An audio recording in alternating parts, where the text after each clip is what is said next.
Welcome to 1 minute. இப்போ ஒரு கேள்வி கேட்குறேன், உங்கள் மனசுக்குள்ளாக அதை யோசித்து கொண்டிருங்க. நீங்கள் யோசிப்பா இருந்தால் சிறைச்சாலையில் உங்களுடைய ஜெபம் என்னவா இருந்திருக்கும்?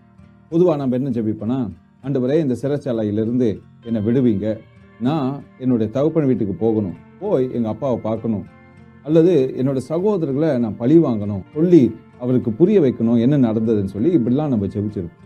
ஆனால் யோசேப்பு பார்த்தீங்கன்னா ஒருபோதும் இதற்காக ஜெபிக்கவே இல்லை. ஏன்னா ராஜா யோசேப்புக்கு ஒரு பெரிய வேலை கொடுக்கிறார்.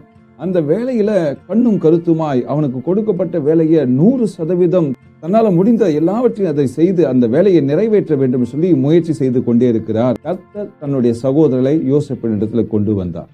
இன்றைக்கு உங்களுக்குள்ள வேலைகளை கண்ணும் கருத்துமாய் உண்மையாய் உத்தமமாய் நீங்கள் செய்து கொண்டே இருங்க.